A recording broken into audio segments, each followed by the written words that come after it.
Okay, good afternoon आप सभी बच्चों को। तो क्या मेरे सारे बच्चे आ चुके हैं? हाँ जी, आ चुके हैं। विक्रम, अखिलेश, स्नेहा, जिक्र, रविंद्र, ममता, कल्याणी, मेनका, दानिश, खुशी, प्रिया, अभय, कोहराम अंसारी, उजाला, राजा बाबू, मारूफ अली, गुलशन कुमार, अपर्णा, अंजलि, दिव्यांशी। गुड आफ्टरनून बच्चों, गुड आफ्टरनून। तो मेरे सारे बच्चे आ चुके हैं। चलिए क्लास शुरू करते हैं। क्लास शुरू करते हैं।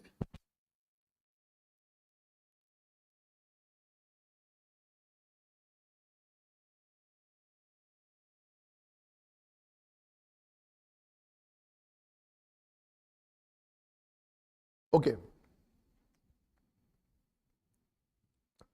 तो good afternoon, good afternoon, good afternoon. चलिए क्लास शुरू करते हैं। तो क्लास शुरू करने से पहले मैं आपको याद दिला दूं कि अभी हम क्लास 11 के केमिस्ट्री के फर्स्ट चैप्टर में हैं, जहां पर चैप्टर का नाम है बेटा केमिस्ट्री की कुछ मूलभूत अवधारणाएं। अभी मैं गोगी सर आपके लिए पूरे साल आपके साथ रहूंगा केमिस्ट्री सब्जेक्ट में, जहां पर इस 1 बजे वाले टाइम में कक्षा 11वीं के बच्चों को केमिस्ट्री एकेडमिक के साथ साथ नीट की तैयारी भी करवाऊंगा। याद रखिए, अगर आप 12वीं का रिजल्ट सोच रहे हैं और आने वाले 2026 में जो नीट का एग्जाम है उसके बारे में सोच रहे हैं, तो आप अपने लक्ष्य तक जरूर पहुंचेंगे। बस शर्त है आपको हमारा साथ देना होगा। तो चलिए आज क्लास शुरू करते हैं बेटा। तो क्लास शुरू करने से पहले आपको याद दिला दूं, आज इस चैप्टर का लेक्चर नंबर 2 है। मैं ये बात क्लियर कर दूं कि आज इस चैप्टर का लेक्चर नंबर माफ कीजिए 3 है। लेक्चर नंबर 3 है। आज तीसरा क्लास है। आज इस चैप्टर का तीसरा क्लास है। याद रखिएगा, ऑलरेडी मेरे 2 क्लासेस हो चुके हैं। मैं एकदम रिक्वेस्ट करूंगा, आप में से कोई भी बच्चा अगर पीछे के 2 क्लासेस अटेंड नहीं किया है तो पहले उस बच्चे को पहले के 2 जो लेक्चर है उसको वीडियो के रूप में देख लेना चाहिए। उसके बाद ही आज का क्लास उसे अटेंड करना चाहिए, क्योंकि आज के क्लास में मैं जो कुछ बताऊंगा वो पिछले 2 क्लास पर आधारित होगा। तो फिलहाल इस वक्त जितने बच्चे लाइव हैं मैं ये मान के चल रहा हूं कि इन्होंने पिछला 2 क्लास अटेंड किया है। तो चलिए आज क्लास को समझने में आपको दिक्कत नहीं होगी। क्लास शुरू करते हैं। क्लास शुरू करने से पहले हमेशा की तरह मैं याद दिला दूं कि हमें इस चैप्टर में कौन कौन सा टॉपिक पढ़ना है, कौन सा टॉपिक पढ़ रहे हैं। तो बेटा आज के क्लास का हाईलाइट ये है कि आज के क्लास में भी हम मोल परिकल्पना ही पढ़ेंगे। याद रखिएगा बेटा, हमने पिछले क्लास में मोल परिकल्पना पढ़ना शुरू किया है और मैं आपको ये बता चुका हूं कि ऑलरेडी ये 2 टॉपिक हो चुका है, लेकिन ये जो टॉपिक है मोल परिकल्पना, इसे कंप्लीट करने में मुझे कई क्लास लग सकते हैं। इस पूरे चैप्टर का मेन हिस्सा है बेटा मोल परिकल्पना। तो ध्यान सुनना, इस टॉपिक को मोल परिकल्पना, जिसे हम कहते हैं बेटा मोल कॉन्सेप्ट,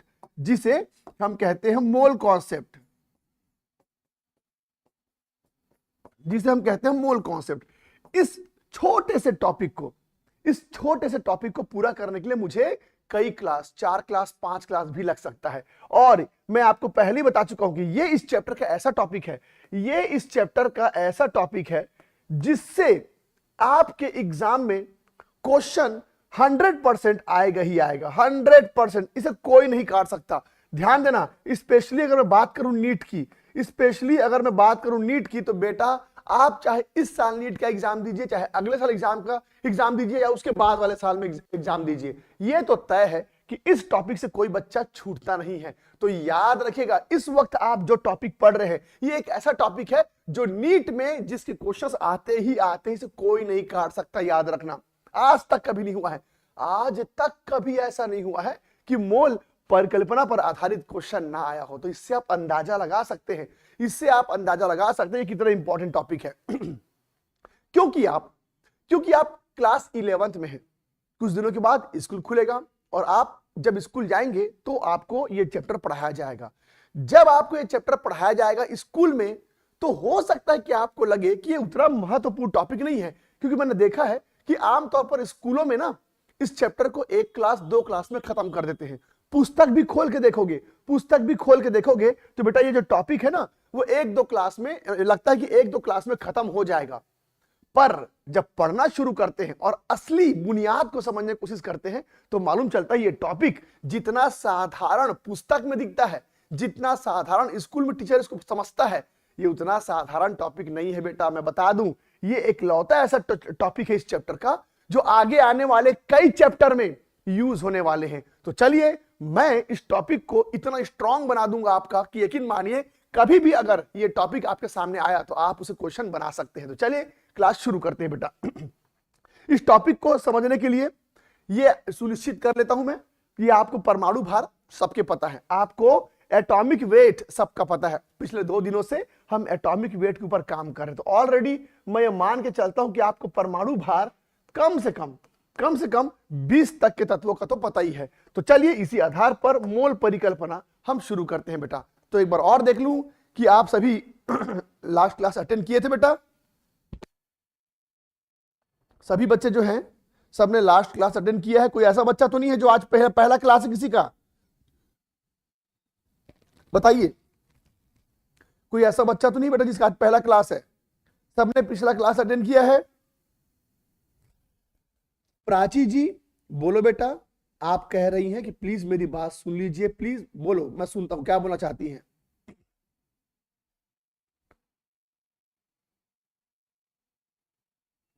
क्या कहना चाहती हैं बेटा?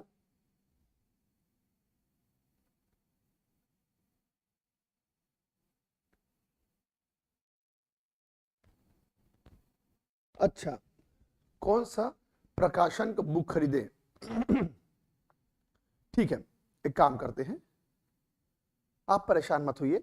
नोट्स कैसे बनाते हैं, कौन से प्रकाशन का पुस्तक खरीदे, क्या करना होगा, मैं आपको सब बताता हूं। आप बिल्कुल निश्चिंत रहिए। अभी पहले क्लास चालू करते हैं, थोड़ी देर क्लास को होने दीजिए, फिर मैं बीच बीच में बताऊंगा बेटा कि नोट्स कैसे बनाया जाएगा, नोट्स कैसे बनाया जाएगा, और साथ ही साथ आप कौन सा प्रकाशन का बुक खरीद सकते हैं। ठीक है, आप उसके लिए एकदम परेशान मत होइए, मैं आपको बता रहा हूं। ठीक है, चलो पहले क्लास शुरू करते हैं। तो मोल परिकल्पना, आपको याद होगा हमने मोल कॉन्सेप्ट पिछले क्लास में शुरू किया था, और याद है बेटा पिछले क्लास में मैंने आपको क्या बताया था? मैंने आपको बताया था किसी भी पदार्थ का जब हम 1 मोल लेते हैं, 1 मोल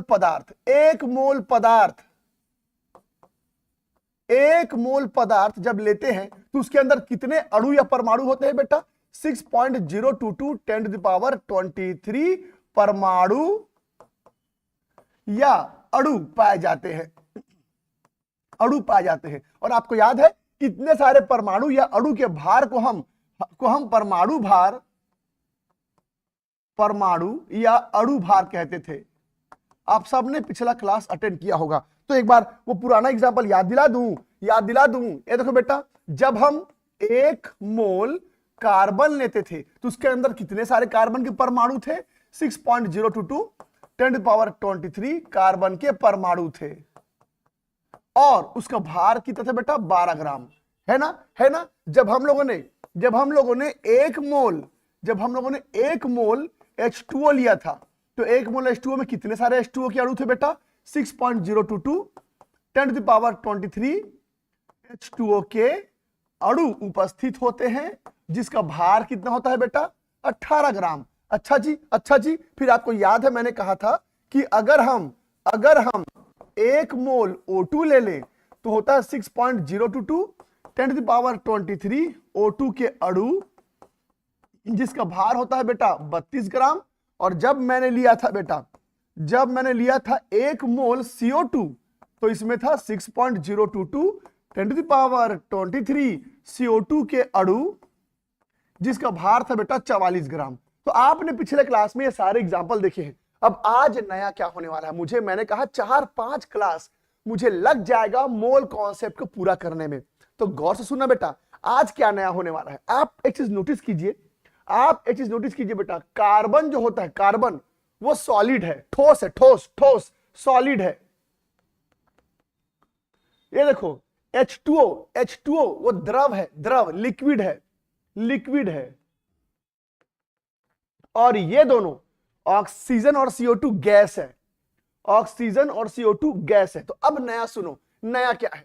मोल परिकल्पना में अब एक और चीज एक्स्ट्रा आपके ऊपर ऐड होने वाला है, ऐड होने जा रहा है। बेटा गौर से सुनना, आप दुनिया का कोई भी गैस ले आओ, आप दुनिया का कोई भी गैस ले आओ, अगर वो 1 मोल है तो 1 मोल गैस हमेशा हमेशा 22.4 लीटर आयतन जगह घेरेगा। आप दुनिया का कोई भी गैस ले आओ, अगर वो 1 मोल है तो हमेशा 22.4 लीटर आयतन, आयतन यानी जगह घेरेगा, जगह जगह घेरता है, घेरता है, जगह घेरता है। और जगह घेरना मतलब क्या होता है बेटा? आयतन होता है।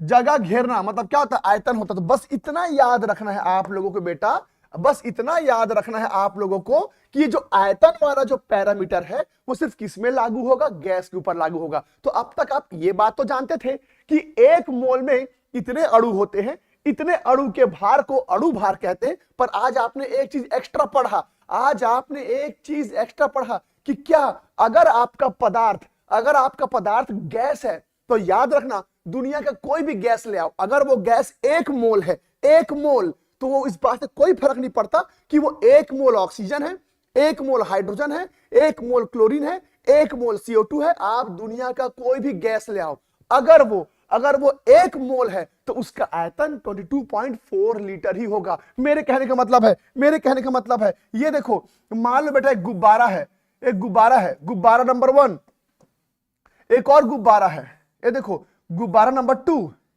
ये देखो मेरे पास एक और गुब्बारा है, ये देखो। अब 3 गुब्बारे हैं, इसके अंदर मैंने CO2 गैस भर दिया है, इसके अंदर मैंने O2 गैस भर दिया है, और इसके अंदर बेटा मैंने हीलियम गैस भर दिया है। तो आपको पता है अगर ये 1 मोल हुआ, अगर ये 1 मोल CO2 हुआ, अगर बेटा ये 1 मोल O2 हुआ, अगर बेटा ये 1 मोल हीलियम हुआ, तो कंफर्म है कि गुब्बारों का आयतन, इन गुब्बारों का जो आयतन होगा, इन गुब्बारों का जो आयतन होगा वो 22.4 लीटर ही होगा। तो ये बहुत बड़ी परिकल्पना है। इस बात को अगर आप नहीं समझ पाए तो बहुत तकलीफ पाओगे। इसके न्यूमेरिकल, अरे बाप रे, भरमार पड़ा हुआ है। अब जब MCQ बनाओगे, मल्टीपल चॉइस क्वेश्चन बनाओगे, DPP बनाओगे, तो आपको ढेर सारे इसके क्वेश्चन मिलेंगे। जो बच्चा इस छोटी सी बात को नहीं समझ पाएगा वो बहुत तकलीफ पाएगा। तो बस आपको इतनी सी बात याद रखनी है कि अगर मेरे पास 1 मोल गैस है, अगर मेरे पास 1 मोल गैस है, तो बेटा वो गैस चाहे कोई भी हो, उसका जो आयतन होगा वो 22.4 लीटर ही होगा। बस इतनी सी बात आपको याद रखनी है। फिर चलिए क्वेश्चन कैसे बनाते हैं मैं आपको बताऊंगा। चलो फटाफट इसे कॉपी करो, फिर आगे बढ़ते हैं। फटाफट कॉपी करेंगे, फिर इसको मैं आगे बढ़ाता हूं। दिव्यांशी जी कह रही कि सर नोट नहीं मिलता। बेटा अभी एक्चुअली क्लासेस शुरू हुए हैं, बस 1-2 दिन अभी हुआ है। अभी जो आपके जो नोट्स हैं वो अभी अपलोडिंग में लगा हुआ है, मिलना शुरू हो जाएगा। बेटा बिल्कुल परेशान मत होइए, आप ईमानदारी से बस क्लास अटेंड करो, चिंता मत करो, हो जाएगा।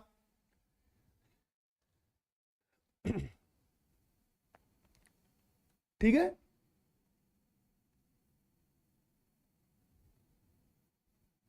सर बेसिक है या ये चैप्टर? हाँ बेटा ये बहुत बेसिक चैप्टर है। हो गया, चलिए। अपर्णा बेटा मैं एकदम क्षमा चाहता हूं, मुझे ना इस बारे में जानकारी नहीं है कि बायो की क्लास क्यों नहीं हो रही है। कुछ खास कारण ही होगा, अदरवाइज ऐसा होता नहीं है। एक बच्ची बोल रही है, एक बच्चा बोल रहा है सर DPP के क्वेश्चंस नहीं सॉल्व होते। रुको ना बेटा, अभी तो 2 क्लास हुआ है, आप सोचो ना जरा। मुझे 10-12 क्लास लगेगा इस चैप्टर को पूरा करने में। जब चैप्टर खत्म होने के कगार पर होगा तब DPP बनाओगे तो जल्दी बनेगा, अभी तुरंत नहीं बनता है। ठीक है, थोड़ा समय लगता है, पर रुक जा, पहले चैप्टर पढ़ तो ले। चलिए तो फिर आगे बढ़ते हैं। चलिए आगे बढ़ते हैं। तो अब मैं आपको दिखाता हूं बेटा इस पर आधारित प्रश्न कैसे आएगा, इस पर आधारित प्रश्न कैसे आएगा। तो चलिए मैं अब आपको एग्जांपल दिखाता हूं, पहला प्रश्न देखो, किसी ने पूछा कि 10 लीटर CO2 का भार कितना होगा।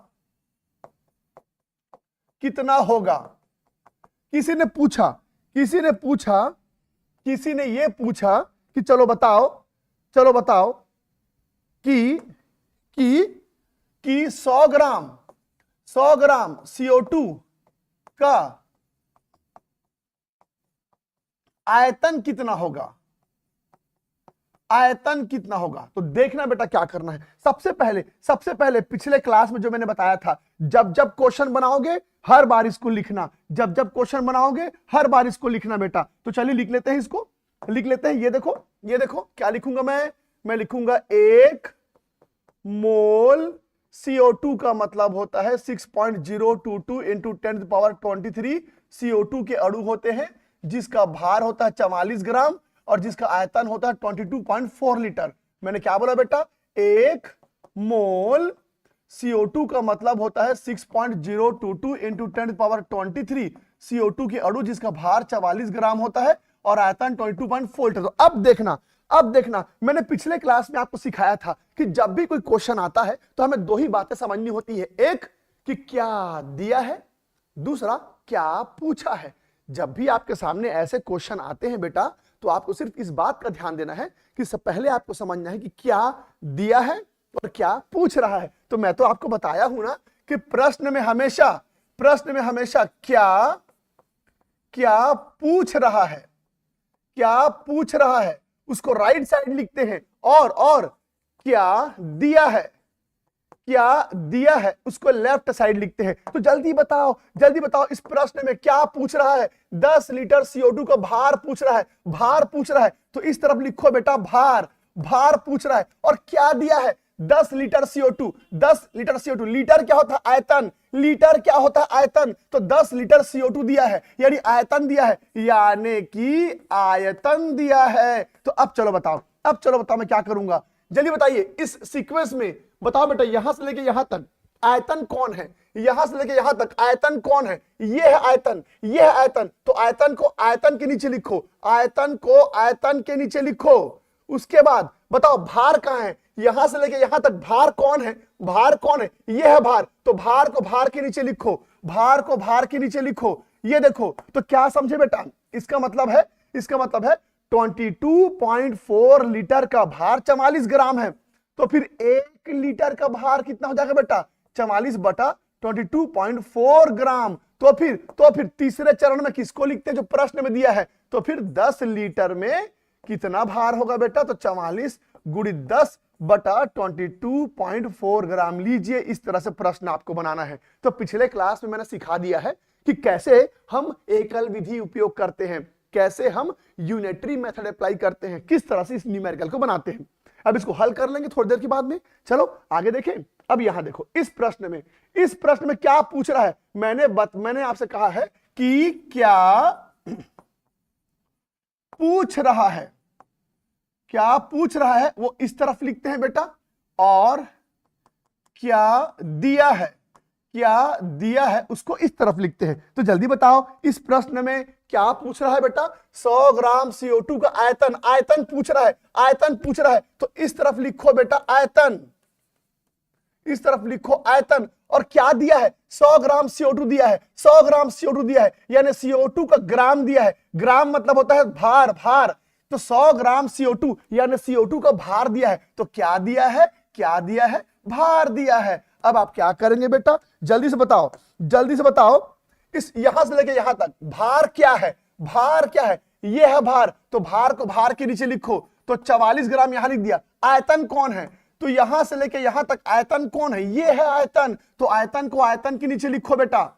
ये देखो, इसे क्या समझ में आया, 44 ग्राम का आयतन 22.4 लीटर होता है। तो 1 ग्राम का आयतन कितना होगा, तो 22.4 बटा 44 लीटर होगा। तो फिर 100 ग्राम का आयतन कितना होगा बेटा, 22.4 गुणित 100 बटा 44, लीटर आयतन होगा। तो लीजिए इस प्रकार से इस प्रश्न को हल करते हैं बेटा। तो मैं आपको ये ट्रिक बता चुका हूं कि जब भी कोई प्रश्न आता है तो हम कैसे पता करते हैं कि किस तरफ किसको रखना है। किसी बच्चे का ये ऊपर नीचे नहीं होना चाहिए। बोलिए, किसी के लिए मुझे रिपीट करना है बेटा? किसी बच्चे के लिए क्या मुझे रिपीट करना है? बन जाएगा? तो बताइए पहले वाले का आंसर क्या है बेटा? तो पहले वाले का आंसर क्या है, जल्दी बताइए। बताएंगे बताएंगे बताएंगे।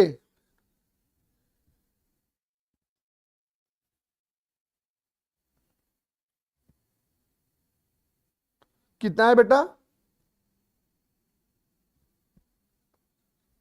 ये 19.6 ग्राम के आसपास इसका आंसर आया होगा। 19.6 ग्राम के आसपास इसका आंसर आया होगा, है ना? और दूसरे में क्या आंसर आया होगा बेटा? दूसरे में क्या है? 22.4 है ना? हाँ,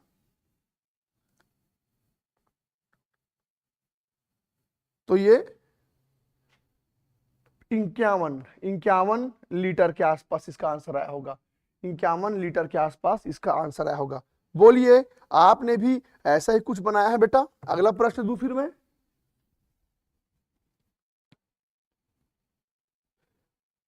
बेटा पिछले क्लास में नहीं आई थी क्या? नहीं आए थे मनीष? पिछले क्लास में नहीं आए थे? खुशी कुमारी, आप पिछले क्लास में नहीं आए थे? स्नेहा, आप पिछले क्लास में नहीं आए थे? नीरज, आप पिछले क्लास में नहीं आए थे? प्रियांशु, आप पिछले क्लास में नहीं आए थे? अंकित, आप पिछले क्लास में नहीं आए थे? क्योंकि ये सब उसी बच्चे को समझ में नहीं आएगा जो पिछले क्लास में नहीं आया था। जो बच्चा पिछले क्लास में नहीं आया था वही तकलीफ पाएगा।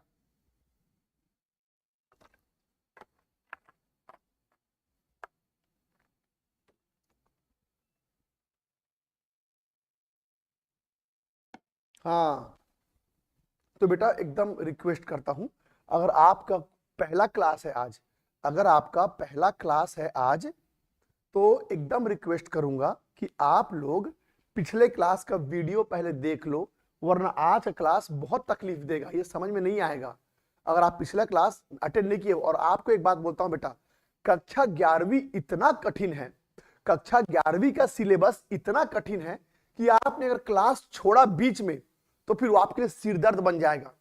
कभी आपने सुना है कि जो बच्चे अक्सर देखना, मैं अपना व्यक्तिगत अनुभव बता रहा हूं, हमारे यहाँ से बच्चे कोटा भागते हैं पढ़ने के लिए, बड़ा शौक रहता है, बहुत शौक रहता है बाहर जाके पढ़ने का ना। तो 10वीं के बाद बच्चे कोटा भाग जाते हैं पढ़ने के लिए, कुछ दिन बड़ा मजा आता है। उसके बाद वो क्या करता है, स्कूल से उसको कोचिंग से होमवर्क मिलता है, उसको वो नहीं कर पाता, किसी वजह से सो गया या अलाली कर दिया या कुछ भी, होमवर्क नहीं कर पाया। अगले दिन गया तो फिर होमवर्क मिला, अब पिछले दिन का करूं कि आज का करूं, फिर वो भी नहीं हो पाया, फिर गैप बढ़ता गया। 2-3 दिन के बाद इतना सारा होमवर्क छूट जाता है कि चैप्टर में से इंटरेस्ट कम होने लगता है, फिर धीरे धीरे वो उस क्लास को छोड़ने लगता है। फिर एक समय ऐसा आता है वो चैप्टर पूरा ब्लैंक हो जाता है, और ये प्रोसेस लगातार चलता है। ऐसे करते करते पूरे साल भर में वो 5-6 चैप्टर छोड़ देता है। फिर टेस्ट होता है, स्कोर नहीं आता, और वो देखता है कि बाकियों की तुलना में उसका स्कोर कम आ रहा है। वो थोड़ा सा हताश होता है, परेशान होता है, और फिर से कोटा छोड़ना पड़ जाता है।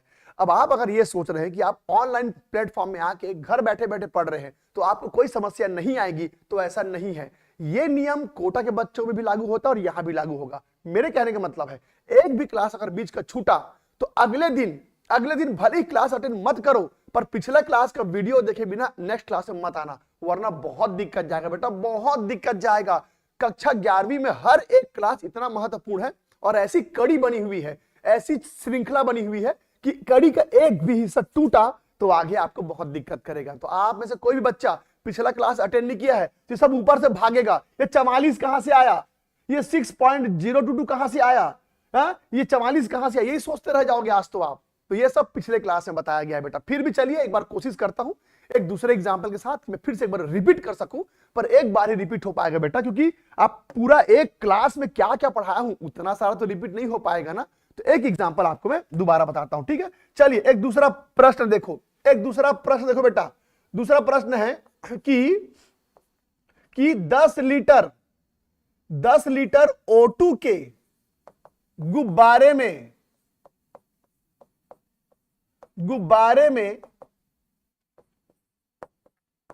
कितने O2 के अणु होंगे?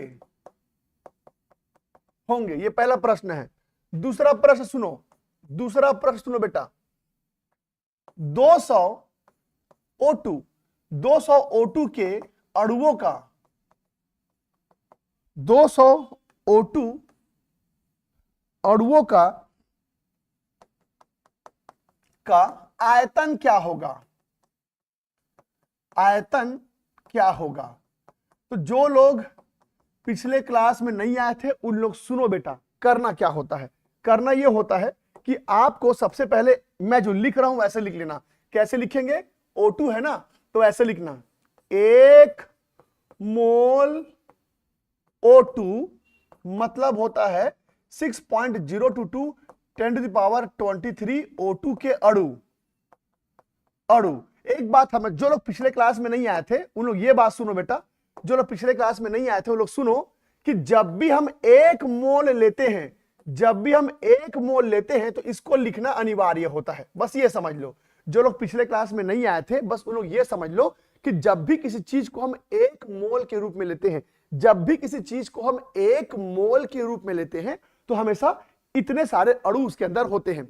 1 मोल के अंदर इतने अणु होते हैं, 1 मोल के अंदर इतने अणु होते हैं। इसीलिए चाहे कार्बन लिखूं, चाहे H2O लिखूं, चाहे O2 लिखूं, चाहे CO2 लिखूं, सब में इसको लिखना अनिवार्य रहता है। रही बात इसकी, तो ये कहां से आया? तो बेटा ये इनका द्रव्यमान है, जैसे कार्बन का द्रव्यमान कितना होता है बेटा? 12। कार्बन का, ये देखो कार्बन का कितना होता है? 12। उसी प्रकार अगर मैं पूछूं H2O में कितना होता है? H2O में तो हाइड्रोजन का हो गया 2 और ऑक्सीजन का हो गया 16, तो हो गया 18। तो ये सब द्रव्यमान है, ये सब यहां से हम लोग द्रव्यमान लेके चलते हैं। तो मैं इतना ही सहयोग कर पाऊंगा पिछले क्लास का, क्योंकि बहुत सारा चीज बताना पड़ेगा मुझे। तो आपको बस क्या करना है, हर बार इसको लिख लो। अच्छा जी, O2 का भार कितना होता है? 32 ग्राम, और उसके बाद लास्ट में 22.4 लीटर लिख लेना। चलो फिर से रिपीट करता हूं, यहां भी O2 है तो फिर से इसको रिपीट करो। कैसे लिखोगे बेटा? 1 मोल O2 यानी कि 6.022 इंटू 10⁻23 O2 के अणु होंगे, जिसका भार 32 ग्राम और आयतन 22.4 लीटर होगा। बस इतना आपको पता होना चाहिए, बेटा कि ये है मोलों की संख्या,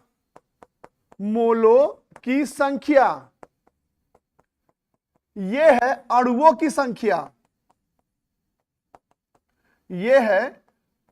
की संख्या, ये छोटी छोटी बात आपको मालूम होनी चाहिए। ये है भार और ये है आयतन,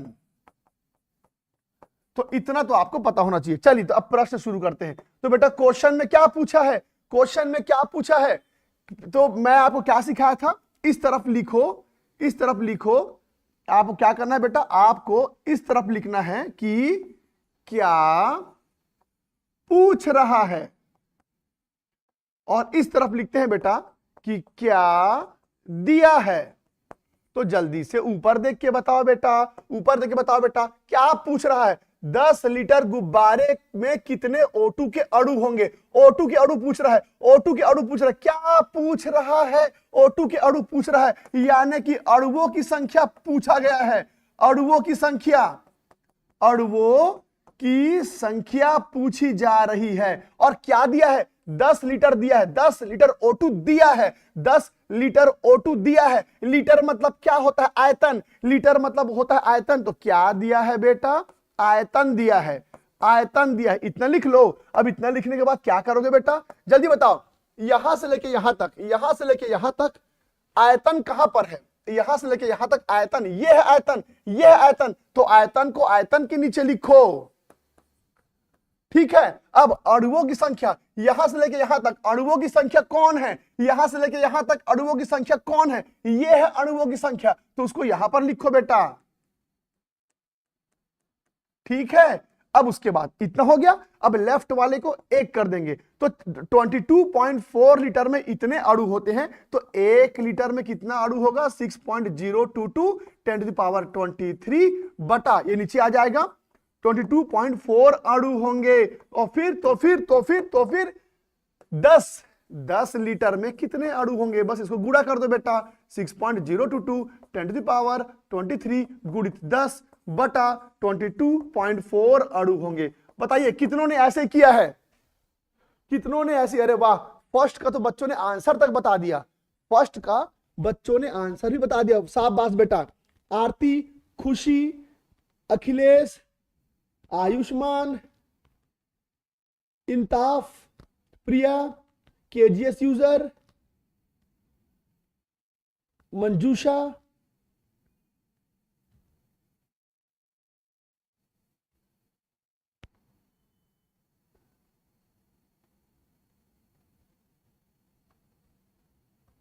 तो ये सारे जो बच्चे हैं इन्होंने आंसर दे दिया है, इन्होंने आंसर दे दिया है, शाबाश बेटा।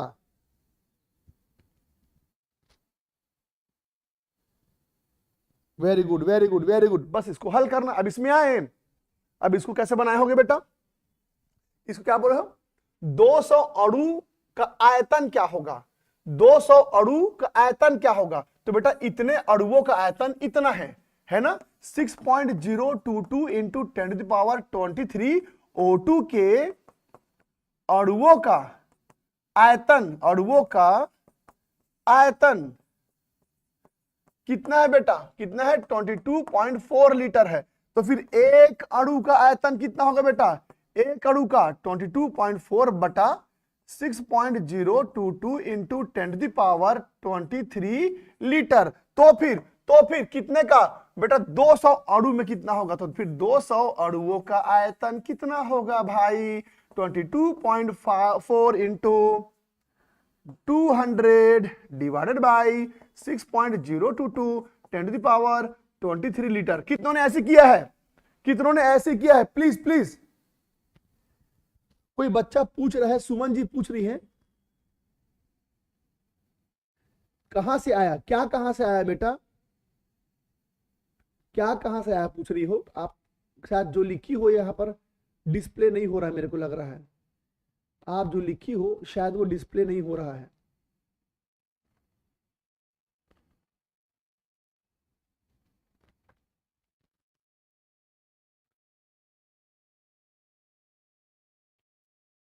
हाँ, सबने सबने उत्तर दिया कि हाँ सर हमने ऐसे किया है, हाँ सर हमने ऐसे किया है। तो बाद में इसका गुणा भाग कर लेंगे ना, बाद में इसका गुणा भाग कर लीजिएगा।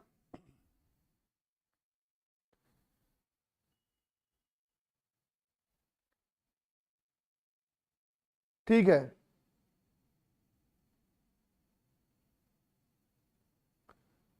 हो गया हो गया।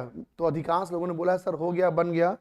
मैं बार बार यही कह रहा हूं बेटा, अगर किसी बच्चे से नहीं बन रहा है तो उसका सिर्फ और सिर्फ एक ही कारण हो सकता है कि वो बच्चा पिछला क्लास अटेंड नहीं किया है।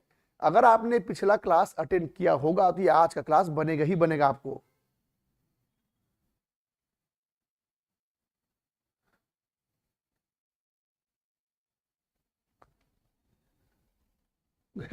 एक बच्चा पूरा गुणा कर दो। चलो ठीक है, अभी इसके बाद में यहाँ आपको पूरा करके दिखाऊंगा। पहले अब अगला, अब यहां से जो मैं प्रश्न दे रहा हूं ये आपको खुद करना पड़ेगा बेटा। अब यहां से जो प्रश्न दे रहा हूं ये आपको खुद करना पड़ेगा, ठीक है? तो चलो चलो, अब यहां से जो प्रश्न दे रहा हूं वो आपको खुद से करना पड़ेगा बेटा। तो ये देखो मेरा प्रश्न है मेरा प्रश्न है कि 100 N2 के अणुओं का भार ज्ञात करो, भार ज्ञात करो। दूसरा प्रश्न है कि 20 मोल N2 का आयतन ज्ञात करो, ज्ञात करो। चलो इसे खुद से बनाओ बेटा, खुद से बनाओ। कैसे करोगे? पहले इसको लिख लेना ना कि 1 मोल N2 मतलब 6.022 into 10 to the power 23 N2 के अणु होंगे जिसका भार 28 ग्राम होता है। 28 ग्राम होता है और आयतन तो वही रहेगा 22.4 लीटर, है ना, है ना। मैंने क्या बोला बेटा, मैंने बोला कि 1 मोल N2 का मतलब होता है 6.022 10⁻23 N2 के अणु होंगे जिसका भार 28 ग्राम और आयतन 22.4 लीटर है। चलो ट्राई करो, ये दोनों प्रश्न मुझे बनाकर दिखाओ, मैं भी आपके पीछे पीछे बनाऊंगा बेटा। एक बच्चा पूछ रहा है सर ये कौन सा चैप्टर चल रहा है ये कौन सा चैप्टर चल रहा है? कई बच्चों को लग रहा हो ये केमिस्ट्री है कि कुछ और है, सर गणित तो नहीं पढ़ा रहे हैं, सर ने गणित तो नहीं कर दिया। बेटा ये केमिस्ट्री ही है और ये मेरा फोटो है, ये मैं हूं और ये चैप्टर का नाम है, लेक्चर नंबर 3 है और चैप्टर नंबर 1 है। चैप्टर नंबर 1 वो भी कक्षा 11वीं का, तो कक्षा 11वीं का ये चैप्टर 1 है जिसके अंदर ये टॉपिक पढ़ रहे हैं, ये मैं हूं और ये प्रश्न है। ठीक है, ठीक है, हर एक क्लास में आया करो बेटा। चलो बनाओ, जल्दी जल्दी बनाइए।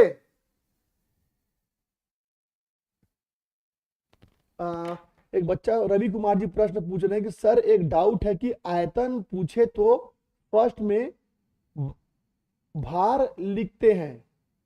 नहीं नहीं नहीं रवि कुमार जी, आयतन पूछेगा तो आयतन ही लिखोगे ना बेटा, भार क्यों लिखोगे?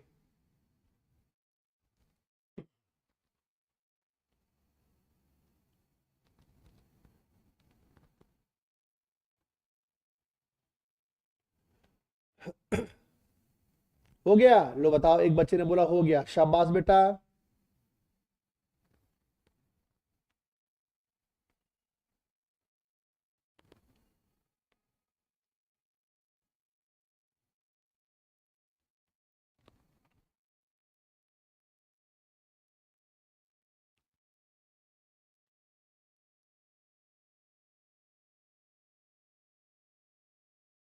बन गया? अच्छा, कई बच्चे आंसर लिख रहे हैं तो वो स्टार बन जा रहा है, ऐसा क्यों हो रहा है भाई? कुछ बच्चे आंसर लिख रहे हैं तो वो स्टार बन जा रहा है।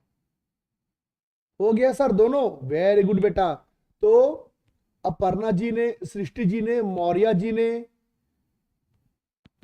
रवि कुमार जी ने, अमित कुमार, सृष्टि सिंह, इन्होंने कहा कि हमारा हो गया, शाबाश बेटा। चलो मैं आपको दिखाता हूं, आपने भी ऐसे किया क्या? आपने भी ऐसा ही कुछ किया क्या? आप किए होगे 100 N2 के अणुओं का भार क्या होगा? 100 N2 के अणुओं का भार क्या होगा? तो बेटा इतने सारे N2 के अणुओं का भार कितना है? 28 ग्राम। तो तुमने लिखा होगा 6.022 10⁻23 N2 के अणुओं का भार 28 ग्राम है। तो फिर एक N2 का भार कितना होगा बेटा? तो 28 बटा 6.022 10⁻23 ग्राम होगा। तो फिर कितने का बोला है बेटा मैंने? तो फिर 100 N2 के अणुओं का भार कितना होगा, है ना? तो आपने ऐसा किया होगा बेटा 6.022 10⁻23 ग्राम। और जो बच्चे पिछले क्लास में नहीं आए थे, जो बच्चे पिछले क्लास में नहीं आए थे उनको मैं बता दूं, जो बच्चे पिछले क्लास में नहीं आए थे उनको मैं बता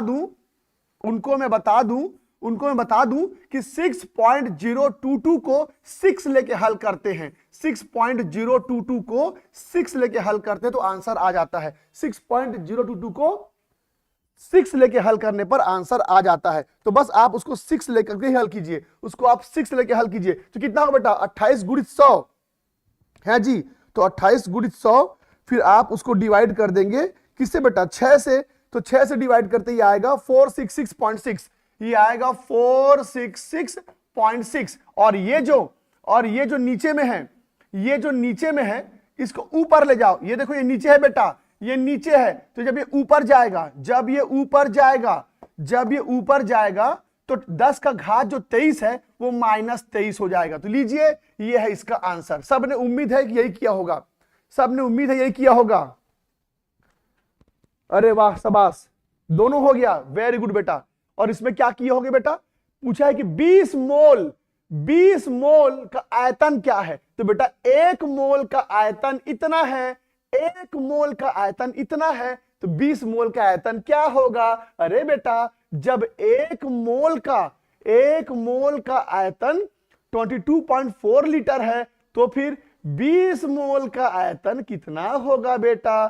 कितना होगा? तो बस गुणा कर दो 20 से, गुणा कर दो 20 से, है ना? तो ये इसका आंसर है। सब ने यही किया क्या? सब ने यही किया बेटा? हाँ जी, हाँ जी, सब ने किया है। 448 लीटर हो जाएगा बेटा, 448 लीटर हो जाएगा।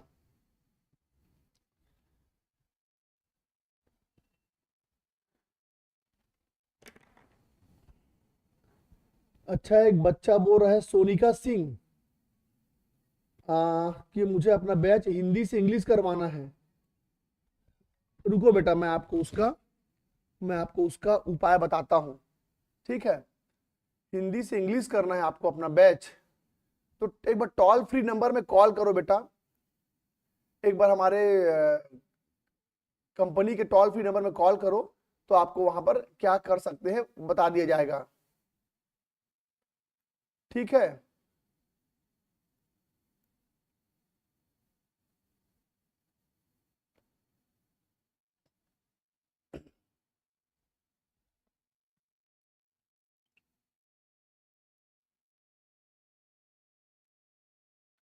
ठीक है।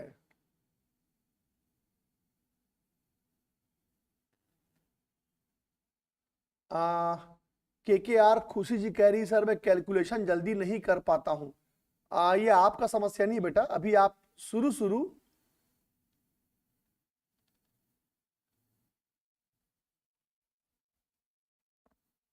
शुरू शुरू में टाइम लगेगा बेटा, शुरू शुरू में कैलकुलेशन करने में टाइम लगता है, पर आपको खूब प्रैक्टिस करना है, आपको खूब प्रैक्टिस करना है। ठीक है, आपको प्रैक्टिस करने से ही आएगा, आपको प्रैक्टिस करने से ही आएगा, प्रैक्टिस करने से आएगा। ये जो गुणा टाइम क्यों लग रहा है? मल्टीप्लाई डिवाइड ये सब तो आपको खुद ही करना पड़ेगा बेटा। चलिए अगला प्रश्न। अब आपको मैं दो प्रश्न और दे रहा हूं, फिर हम इसके बाद अगले चरण में जाएंगे बेटा। मैं आपको दो प्रश्न और दे रहा हूं, फिर हम अगले चरण में जाएंगे। ये स्टेप हम पार करेंगे, अभी हम पहले स्टेप में। ठीक है, तो चलो पहला प्रश्न आपके सामने ये रहा, पहला प्रश्न आपके सामने ये रहा बेटा कि 20 litre 20 litre 20 litre 20 litre chlorine gas में 20 लीटर क्लोरीन गैस में कितने मोलों की संख्या होगी? मोलों की संख्या होगी। दूसरा प्रश्न, क्लोरीन का द्रव्यमान 71 ग्राम होता है, क्लोरीन का 71 ग्राम होता है। ठीक है, दूसरा प्रश्न है बेटा, दूसरा प्रश्न है कि 50 लीटर क्लोरीन गैस में कितने क्लोरीन के अणु होंगे? चलिए इसको बनाइए जल्दी। तो बेटा 1 मोल क्लोरीन यानी कि 6.022 10⁻23 क्लोरीन के अणु होंगे और आयतन होगा 22.4 लीटर। बेटा क्लोरीन का भार होता है 35.5। ये देखो क्लोरीन का भार, ये देखो क्लोरीन का भार होता 35.5, क्लोरीन का भार होता 35.5 है ना। क्लोरीन का यहां पर भार होता है, क्लोरीन का भार होता है 35.5, पर यहां Cl2 लिखा है, Cl2, तो इसको 2 से इसको डबल कर दो तो 71 ग्राम हो जाएगा, 71 ग्राम। तो मैं इसको बता दे रहा हूं, ये 71 ग्राम होता है। ठीक है, चलिए तो मान लो कोई नया प्रश्न आ गया तो आपको परमाणु भार पता है, वहां से अणु भार आप बना सकते हो। चलिए बनाइए जल्दी, इन प्रश्नों को बनाइए जल्दी। मैं भी पीछे पीछे बनाऊंगा आपके।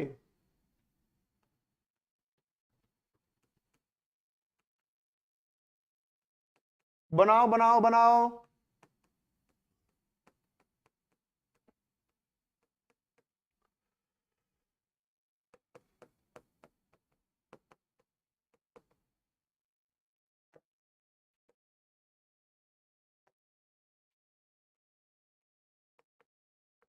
चलो ट्राई करो, ट्राई करो।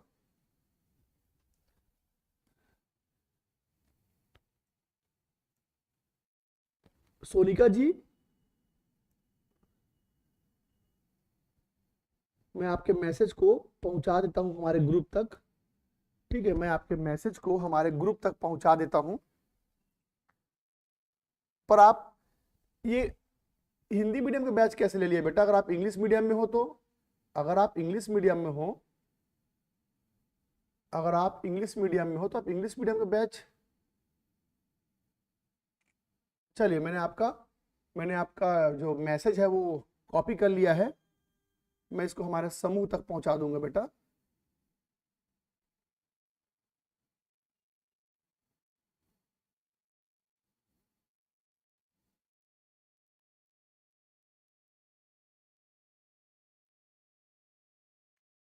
केमिस्ट्री के नोट्स होपफुली कल तक मिलना शुरू हो जाएगा आप लोगों को बेटा। नोट्स जो है वो, सर हमें लिखने का टाइम दीजिए। हाँ लिखो ना बेटा, लिखो लिखो, टाइम दे रहा हूं मैं, टाइम दे रहा हूं, फटाफट लिखते जाओ।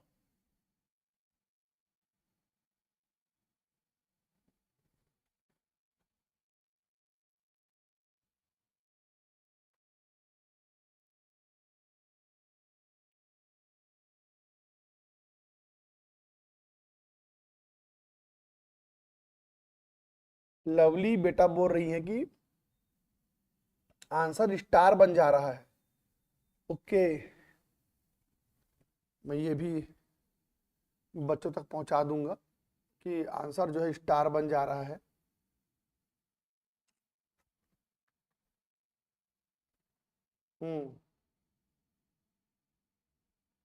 मैं ये बात पहुंचाता हूं बेटा ऊपर तक।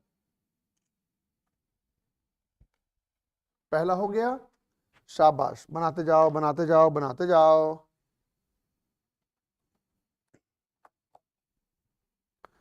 अभी आप बहुत सरल स्टेप में है बेटा, अभी धीरे धीरे ये चैप्टर कठिन होता जाएगा, तो एक भी क्लास गैप मत करना।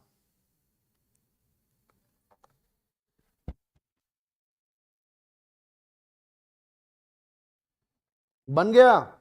शाबाश बेटा।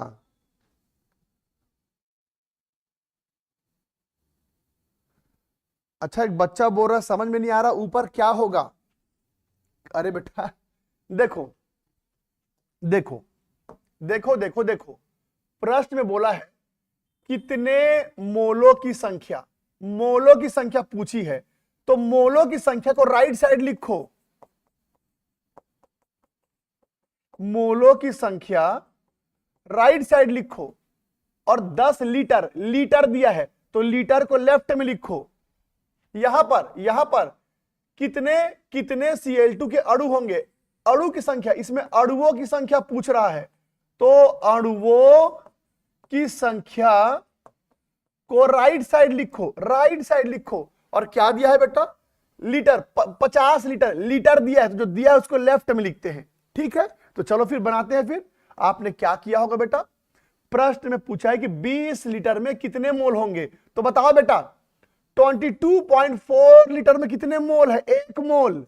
22.4 लीटर में होता है एक मोल, तो बेटा 1 लीटर में क्या होगा?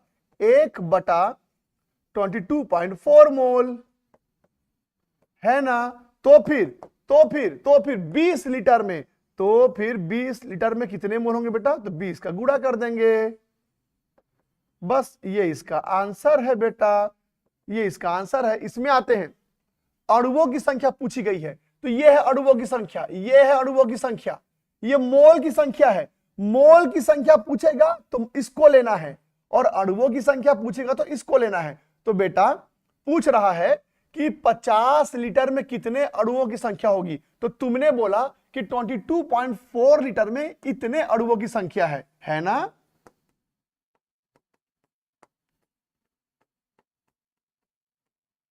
इतने अणुओं की संख्या है। तो फिर बेटा 1 लीटर में कितने अणुओं की संख्या होगी? 23 बटा अणुओं की संख्या होगी। तो फिर कितने में? 50 लीटर में। तो फिर बेटा 50 लीटर में कितने अणुओं की संख्या होगी? तो मैं आपको ये बता चुका हूं कि गणना करते समय हमेशा 6.022 को 6 लेके बनाना, इसको 50 से गुणा कर दो और 10⁻23 वही रहेगा, और नीचे क्या है बेटा? 22.4। बस इसको हल करना है आपको। बोलिए बन जाएगा? दोनों बन गया। एक बच्चे ने बोला दोनों बन गया, शाबाश बेटा। और अगर ये सब देख के किसी बच्चे को चक्कर आ रहे हैं, अगर किसी को देख के किसी बच्चे को ये सब देख के चक्कर आ रहे हैं, तो घबराओ मत। सिर्फ इसी चैप्टर में ऐसे क्वेश्चन है बेटा। अगर कोई बच्चा ये सोच रहा होगा कि अरे यार यही सब रहता है केमिस्ट्री में, ऐसा कुछ नहीं है। सिर्फ इसी चैप्टर में ये सब आपको पढ़ने को मिल रहा है। बाकी इसके आगे चैप्टर आएंगे बेटा, वो हर कमजोर से कमजोर बच्चे को एकदम टॉप लेवल का समझ में आएगा। ये थोड़ा क्योंकि गणितीय हिस्सा है, ये मैथमेटिकल हिस्सा है। अब मुझे पता है बायोलॉजी वाले बच्चों का थोड़ा गणित कमजोर रहता है, मुझे मालूम है, तो इसलिए भी ये चैप्टर कई बच्चों को परेशान करता है। पर आप चिंता मत कीजिए, अगर आपको ये चैप्टर परेशान कर भी रहा है तो आप जितना मैं बता रहा हूं उसको करते जाओ और बार बार प्रैक्टिस करना। पर जैसे ही ये चैप्टर खत्म होगा तो इसके आगे पूरे ऑर्गेनिक पूरे सिलेबस में ऐसा चैप्टर और नहीं है। यही सबसे कठिन चैप्टर है बेटा, पहला चैप्टर सबसे कठिन चैप्टर। तो इस चैप्टर में जैसे तैसे आपको सरवाइव करना पड़ेगा। आप घबराइए मत। कई लोग, मुझे पता है बेटा, मैं जानता हूं बच्चों को जब ये चैप्टर पढ़ाता हूं तो थोड़े घबराने लगते हैं। अरे यार यही सब केमिस्ट्री है क्या, यही सब पढ़ना क्या? ऐसा कुछ नहीं है। अगर आपको केमिस्ट्री का मेन हिस्सा समझना है तो आप एक बार चेक करना बेटा। आपको ना हमारे वीडियोस यूट्यूब में मिलेंगे, तो वहां आपको ना चैप्टर नंबर 2, चैप्टर नंबर 3 एक बार वीडियो से देखना यूट्यूब में, आपको मजा आ जाएगा। तो ऐसा समझ में आएगा आपको मैं प्रोत्साहन दे रहा हूं कि आपको घबराने की जरूरत नहीं है। ये सब केमिस्ट्री का बस छोटा सा हिस्सा है, थोड़ा इसीलिए कठिन लग रहा है। आगे केमिस्ट्री ऐसा नहीं है, बहुत मजेदार है। तो शुरू में तकलीफ देता ही है। चलिए, क्लास के बाद डाउट कैसे पूछें?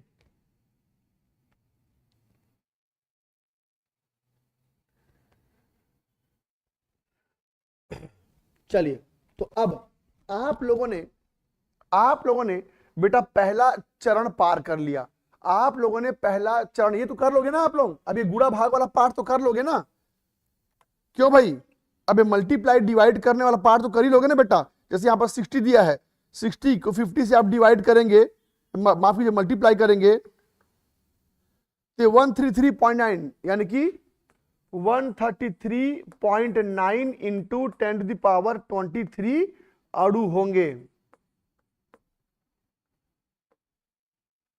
तो ये तो आप कर ही लोगे ना, ये वाला पार्ट तो आप कर ही लोगे ना।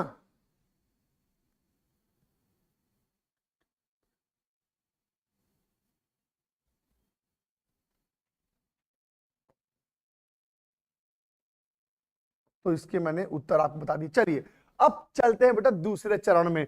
चलिए दूसरे चरण में। अब जो चरण आ रहा है बेटा ये और इंपॉर्टेंट हो जाएगा, जरा गौर सुनेंगे।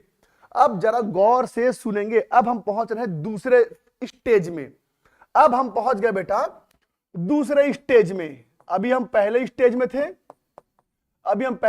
थे, अब हम जाने वाले हैं इसके दूसरे चरण में। अब हम जाने वाले हैं इसके दूसरे चरण में, स्टेज 2। अब स्टेज 2 में क्या होगा? अब स्टेज 2 में करना यह है कि अब आपके सामने समीकरण आएगा। यानी कि रिएक्शन आएगा। तो अब देखना बेटा, आपके सामने मैं एक रिएक्शन लिख रहा हूं। ये देखो मैं आपके सामने एक समीकरण लिख रहा हूं, गौर से देखना।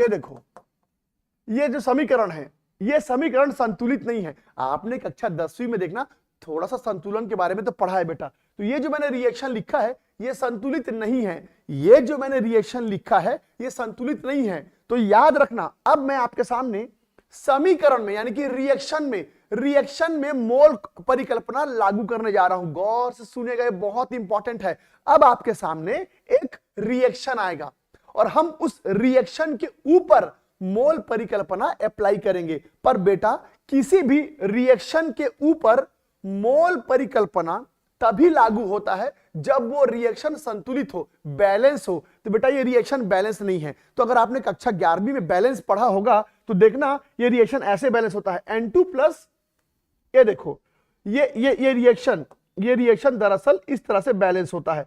ये जो रिएक्शन है ये इस तरह से बैलेंस होता है, N2 plus 3H2 gives 2NH3। अगर आपको याद होगा छोटे क्लास में आप पढ़े हैं, ये इस तरह से बैलेंस होगा, इस तरह से बैलेंस होगा। अब क्या करोगे, जब भी कोई रिएक्शन बैलेंस होता है, जब भी कोई रिएक्शन बैलेंस होता है तो उसको बोलते हैं बेटा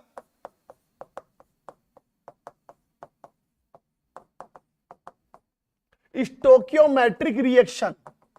ये बड़ा अजीब सा नाम है, ये बड़ा अजीब सा नाम है। गौर सुनना, जब कोई रिएक्शन बैलेंस होता है, संतुलित होता है, जब कोई रिएक्शन बैलेंस होता है, संतुलित होता है, तो ऐसे रिएक्शंस को स्टोकियोमेट्रिक रिएक्शन बोलते हैं। हिंदी में भी इसको यही बोलते हैं, हिंदी में भी इसको यही बोलते हैं। तो जब भी कोई अभिक्रिया संतुलित हो तो उसको स्टोकियोमेट्रिक अभिक्रिया कहते हैं। और अब देखना करना क्या है, इस अभिक्रिया में क्या दिख रहा है बेटा, इस अभिक्रिया में आपको दिख रहा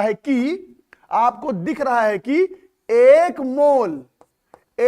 मोल नाइट्रोजन 3 मोल हाइड्रोजन से क्रिया कर रहा है, तो 2 मोल एमोनिया बन रहा है।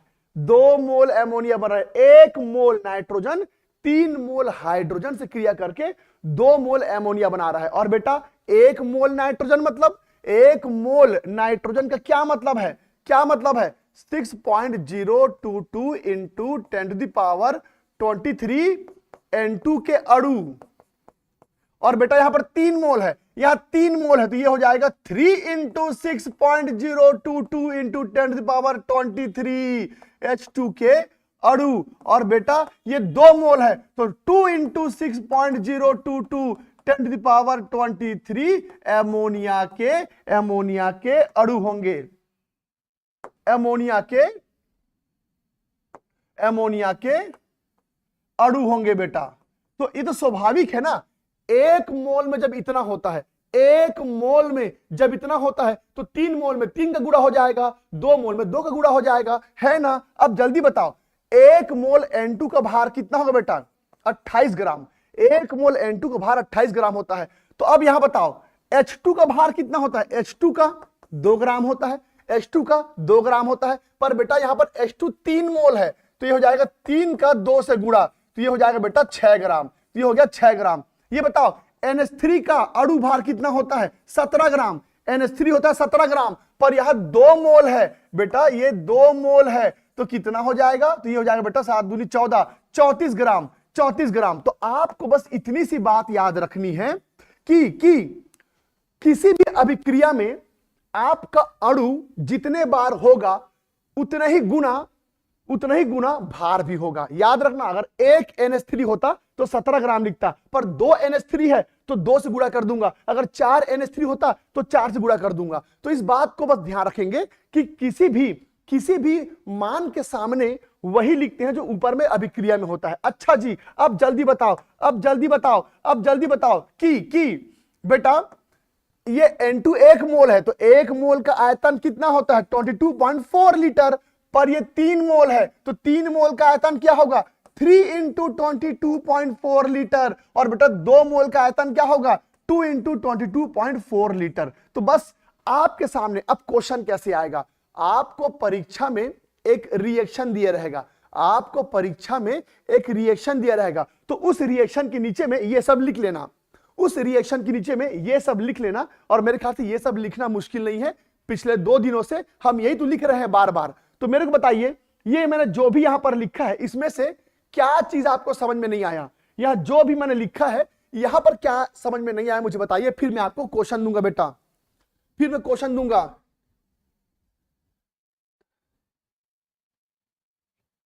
एक बच्चा पूछ रहा है कैसे पता चलेगा कि 1 मोल है कि 2 मोल है? वो रिएक्शन में लिखा रहेगा बेटा, वो रिएक्शन में लिखा रहेगा। जैसे यहां पर कुछ नहीं है तो 1 मोल, यहां 3 लिखा है तो 3 मोल, यहां 2 लिखा है तो 2 मोल। तो प्रश्न में ये लिखा रहता है, तो इसको आप उसके हिसाब से नीचे में लिख लेंगे, ठीक है।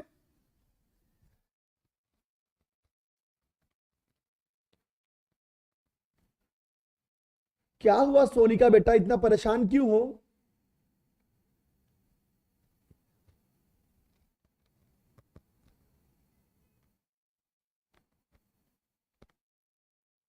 नूर नूर कह रही है कि मुझे बैलेंस करना नहीं आता। कोई बात नहीं। हाँ सृष्टि जी, प्रश्न में समीकरण दिया रहता है।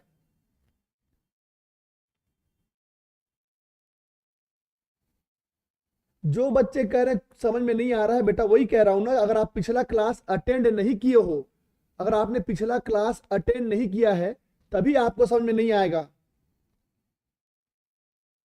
अरे बाप रे, एक बच्चा क्वेश्चन बोल रहा है कि ये कैसे समझ में आएगा कि वो एमोनिया है। ओ माय गॉड बेटा, ये एमोनिया है आपको नहीं पता?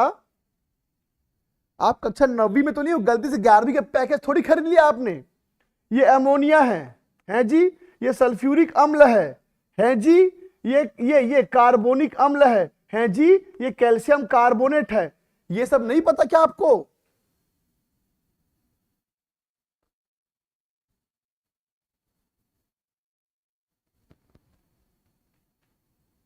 अगर ये सब नहीं पता इनको क्या क्या बोलते हैं तो बेटा ये यहां पर नहीं बताया जाएगा, आप गलत जगह पे आ गए हो।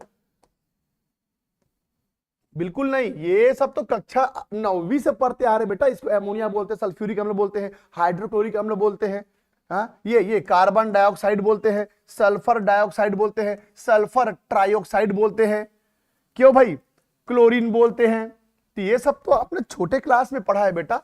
अब इसको एमोनिया बोलते हैं, ये कैसे पता चला पूछ रहे हो? ये सुन के मुझे डर लग जा रहा है कि मैं कक्षा 11वीं के बच्चे को पढ़ा रहा हूं या कक्षा 9वीं के बच्चे को।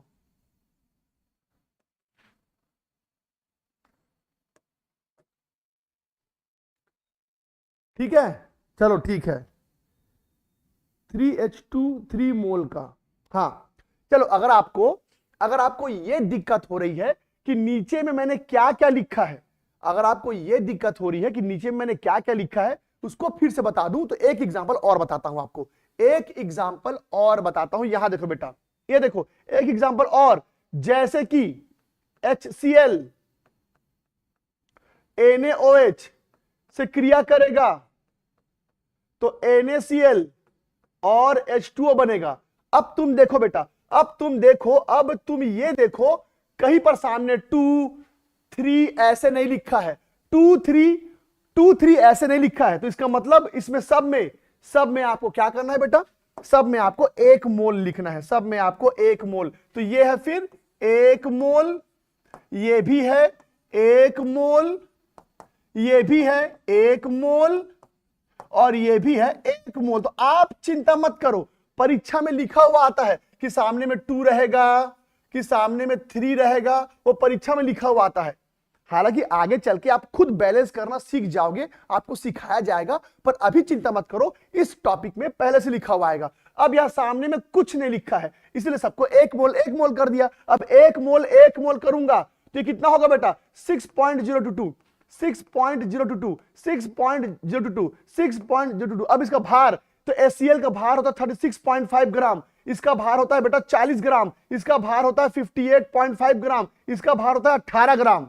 तो आप ये जो भार है, भार, ये आप समझ पा रहे हो कि नहीं मुझे ये बताओ। भार कहां से निकालते हैं? तो टेबल बताया था ना पिछले क्लास में, टेबल वहां से हम लोग भार ले लेते हैं। देखो दोनों सेम है, दोनों एग्जांपल सेम है, पर यहां सामने में 3 था तो सब में 3 3 3 3 गुणा हो गया। यहाँ 2 है तो सब में 2 2 2 2 गुणा हो गया, पर यहाँ कुछ नहीं है तो कुछ भी गुणा नहीं हुआ। तो ये देखिए, चलिए अब सीधे प्रश्न में आते हैं बेटा। प्रश्न कैसे पूछेगा, प्रश्न कैसे पूछेगा, थोड़ा संयम रखेंगे। आपकी स्थिति थोड़ी मुझे ज्यादा कमजोर लग रही है, पर आप यकीन मानिए हम आपको छोड़ेंगे नहीं बेटा, एक एक चीज बताया जाएगा, आप परेशान मत हो, पर थोड़ा बस संयम रखना। चलिए अब मैं ये टेबल बना दिया, अब मैं आपको दिखाता हूं प्रश्न कैसे आएगा। अब मैं आपको दिखाता हूं प्रश्न कैसे आएगा। तो यहां देखना, पहला प्रश्न बहुत इजी है बेटा, इतना परेशान मत हो। पहला प्रश्न ये पूछ रहा है कि 10 ग्राम नाइट्रोजन से कितना लीटर एमोनिया बनेगा, कितना लीटर एमोनिया बनेगा। प्रश्न सुनो क्या लिखा है, 10 ग्राम नाइट्रोजन से कितना लीटर एमोनिया बनेगा। तो सबसे पहले क्या करो, अब ध्यान सुनो, अब नहीं बना मत बोलना। सबसे पहले क्या करना, ऐसे इक्वल का चिन्ह लगाओ, उसके बाद इस तरफ लिखो बेटा कि क्या पूछ रहा है, और इस तरफ लिखो क्या दिया है। ठीक है, तो सबसे पहले आप ऐसे लिख लिया करो, अब मुझे बताओ बेटा प्रश्न में क्या पूछ रहा है, तो पूछ रहा है कितना लीटर, तो बेटा लीटर पूछ रहा है। लीटर मतलब क्या होता है बेटा, आयतन पूछ रहा है। अच्छा, और क्या दिया है, 10 ग्राम दिया है, प्रश्न में 10 ग्राम दिया है, ग्राम दिया है। ग्राम मतलब क्या होता है बेटा, भार होता है, तो भार दिया है। लीटर पूछ रहा है, भार दिया है। तो अब आपको क्या करना है बेटा, क्या करना है, इस टेबल में, इस पूरे टेबल में देख के बताओ। एक मिनट फिर से लिख देता हूं मैं, हाँ एक मिनट। हाँ, प्रश्न में पूछा बेटा कितना लीटर एमोनिया बनेगा, क्या पूछ रहा है, कितना लीटर एमोनिया बनेगा, यानी कि एमोनिया का लीटर पूछ रहा है, कितना लीटर एमोनिया, यानी एमोनिया का लीटर पूछ रहा है, यानी कि आयतन पूछ रहा है। और प्रश्न में क्या दिया है, 10 ग्राम N2 दिया है, यानी कि N2 का ग्राम दिया है, N2 का ग्राम दिया है। तो अब इस टेबल में देख के बताओ, बेटा N2 का ग्राम कहां है, तो N2 का ग्राम ये है, N2 का ग्राम यहां पर है, तो यहां पर N2 के ग्राम के नीचे N2 का ग्राम लिख दो। कितना है बेटा, 28 ग्राम N2। अब उसके बाद क्या पूछा है, NH3 का लीटर पूछा है, तो यहां देख के बताओ NH3 का लीटर कहां है, तो NH3 का लीटर है ये, तो यहां पर इसको यहां पर लिख दो बेटा, 2 × 22.4 लीटर। ये हो गया, ये पहला चरण है। अब दूसरे चरण में क्या करते हैं, ये जो लेफ्ट में रहता है उसको 1 कर देते हैं, इसी को तो एकल विधि बोलते हैं। तो 1 ग्राम N2 हो गया, तो फिर बेटा वो नीचे आ जाएगा, तो 2 × 22.4 बटा 28 लीटर हो गया। अब तीसरे चरण में क्या लिखते हैं, तीसरे चरण में वो लिखते हैं जो प्रश्न में दिया है, तो प्रश्न में क्या दिया है, 10 ग्राम, तो इसको यहां लिख दो, तो 10 ग्राम N2, तो बेटा 10 गुणा हो जाएगा अभी यहां पर, तो 2 × 22.4 गुणित 10, और नीचे क्या आ जाएगा बेटा, 28 लीटर। बस अब इसको हल करना है, उत्तर आपके सामने होगा। तो ये टेबल आपको खुद से बनाना है, परीक्षा में रिएक्शन दिया रहेगा, बाकी ये टेबल आप खुद से बना सकते हैं। उसके बाद जो पूछेगा उसको इस तरफ लिखना, जो दिया है उसको इस तरफ लिखना, टेबल का प्रयोग करते हुए आप इसको हल कर लेना। बोलिए, बन जाएगा ये?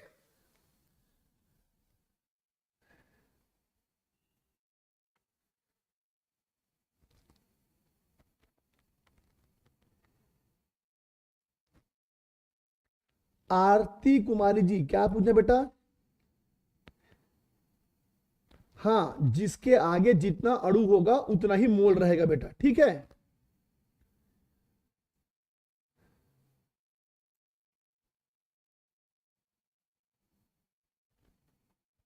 रिएक्शन को संतुलित नहीं करना होता, वो परीक्षा जो है परीक्षा में संतुलित किया हुआ आएगा, परीक्षा में संतुलित किया हुआ आएगा, चिंता ना करो, परीक्षा में संतुलित किया हुआ आएगा, परीक्षा में ये सब संतुलित अवस्था में आएगा।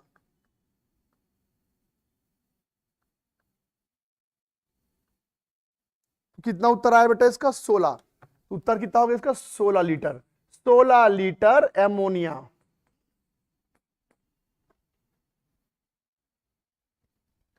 क्या हुआ बेटा? सत्यम जी बोल रहे सर मेरे क्वेश्चन का रिप्लाई ही नहीं दे रहे हैं। अरे इतना मत रो बेटा, रोने वाला इमोजी मत डालो। बोलो क्या पूछ रहे हो सत्यम जी, क्या पूछ रहे हो बेटा?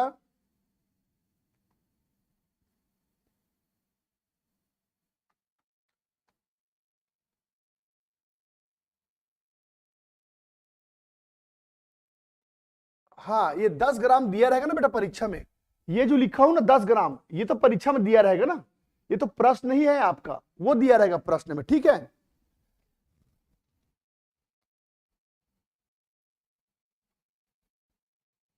NH3 का आयतन 2 नहीं दिया है।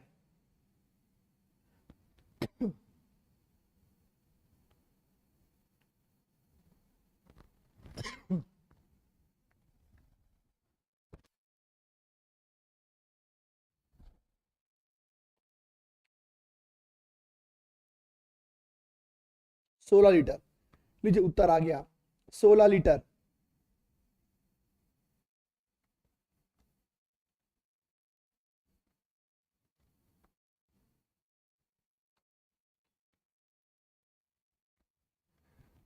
एक बच्चा पूछ रहा लाइव क्लास के बाद डाउट कैसे पूछें?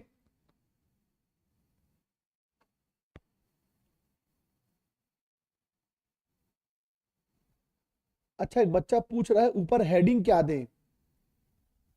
यही हेडिंग लिख दो बेटा, यही हेडिंग लिख दो, ये जो ऊपर में लिखा है ना, यही हेडिंग लिख दो, कोई दिक्कत नहीं है, यही हेडिंग लिख दो।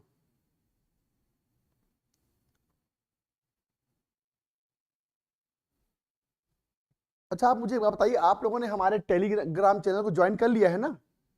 आप लोगों ने हमारे टेलीग्राम चैनल को, KGS का जो हमारा टेलीग्राम चैनल है वो आपने ज्वाइन कर लिया है? कुछ भी एक्स्ट्रा क्वेश्चंस वगैरह देना होगा तो वहां आपको मिल जाएगा। चलो अब देखो, अब अगला प्रश्न देखो बेटा, इसी टेबल पर आधारित, इसी टेबल पर आधारित अब अगला प्रश्न आपको दिखाता हूं बेटा, इसी टेबल पर आधारित अब आपको अगला प्रश्न दिखाता हूं, जरा गौर से देखना। ये देखो बेटा, प्रश्न में यह पूछा है, प्रश्न में यह पूछा है कि 10 लीटर हाइड्रोजन से क्रिया करने के लिए कितना लीटर नाइट्रोजन चाहिए? लो अब जरा प्रश्न देखो बेटा, प्रश्न क्या पूछा है? प्रश्न पूछ रहा है कि 10 लीटर हाइड्रोजन से क्रिया करने के लिए कितना लीटर नाइट्रोजन चाहिए। तो बेटा सबसे पहले क्या करते हैं, इधर लिखो कि क्या पूछ रहा है, क्या पूछ रहा, और इधर लिखो बेटा क्या दिया है। तो जल्दी बताओ, प्रश्न में क्या पूछ रहा है? पूछ रहा है कितना लीटर N2, कितना लीटर N2, यानी N2 का लीटर पूछ रहा है, N2 का लीटर पूछ रहा है। तो बेटा आपको N2 का लीटर पूछ रहा है, लीटर मतलब क्या होता है? आयतन होता है। और क्या दिया है? 10 लीटर हाइड्रोजन, 10 लीटर हाइड्रोजन। तो क्या दिया है बेटा? हाइड्रोजन का लीटर दिया है, हाइड्रोजन का लीटर दिया है, नाइट्रोजन का लीटर पूछ रहा है, हाइड्रोजन का लीटर दिया है, नाइट्रोजन लीटर पूछ रहा है। तो अब आपको क्या करना है? अब आपको क्या करना है, पीछे टेबल में जाके हाइड्रोजन का लीटर कितना है उसको यहां लिख दो, और पीछे टेबल में जाके नाइट्रोजन का लीटर कितना है उसको यहां लिख दो। तो बेटा टेबल में देखें, तो बेटा टेबल में देखो, हाइड्रोजन का लीटर है इतना, हाइड्रोजन का लीटर है इतना, तो उसको यहां पर लिख दो। ये देखो यहां पर लिख दो 3 × 22.4 लीटर। और नाइट्रोजन का लीटर कितना था? नाइट्रोजन का लीटर है इतना, तो इसको यहां पर लिख दो रे बेटा, ये देखो 22.4 लीटर। तो हाइड्रोजन के नीचे हाइड्रोजन का लीटर, नाइट्रोजन के नीचे नाइट्रोजन का लीटर। ये हो गया पहला चरण, ये हो गया पहला चरण। अब दूसरे चरण में क्या करते हैं, इधर जो दिया रहता है उसको एक कर देते हैं, इधर जो दिया उसको एक कर दो, तो ये क्या हो जाएगा, तो ये नीचे आ गया बेटा। और फिर तीसरे चरण में क्या करते हैं, तीसरे चरण में वो लिखते हैं जो प्रश्न में दिया है। तो तीसरे चरण में लिखो 10 लीटर। तो बेटा क्या हो जाएगा, 22.4 गुणित 10 बटा 3 इंटू 22.4 लीटर। तो बेटा इतना तो बुद्धि है आपका कि अब ये कि अब ये और ये कट गया, तो क्या बचा बेटा, ऊपर 10 बचा और नीचे 3 बचा। उत्तर आपके सामने है, बोलिए बन जाएगा।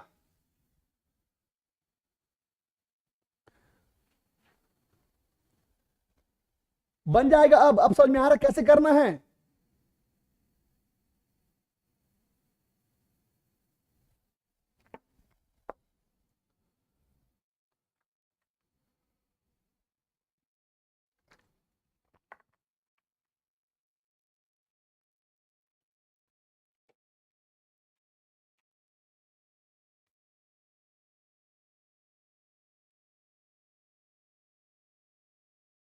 क्या लिखा सर, H तो 2 है तो फिर 3 से गुना क्यों हुआ, गधा अंधरा है कार्य पगला। यहां 3 है, 3 है, वो तेरे को 2 दिख रहा है क्या, 3 है, 3 हाइड्रोजन तो 3 है, 2 कहां दिख रहा है तेरे को, हाइड्रोजन का अणु तो 3 है। चलिए अगला प्रश्न देखेंगे, अगला प्रश्न देखेंगे। ठीक है, ठीक है। अब देखो अगला प्रश्न देखो, अब अगला प्रश्न देखो बेटा, अगला प्रश्न है, अगला प्रश्न है, अगला प्रश्न है कि 100 ग्राम एमोनिया बनाने के लिए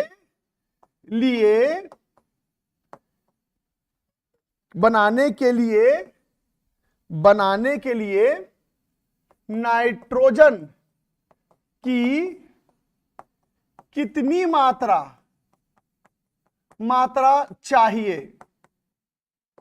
कितनी मात्रा चाहिए। तो लीजिए प्रश्न आपके सामने है, कैसे करोगे बेटा, सबसे पहले इधर लिखो कि क्या पूछ रहा है और इधर लिखो क्या दिया है, क्या दिया है।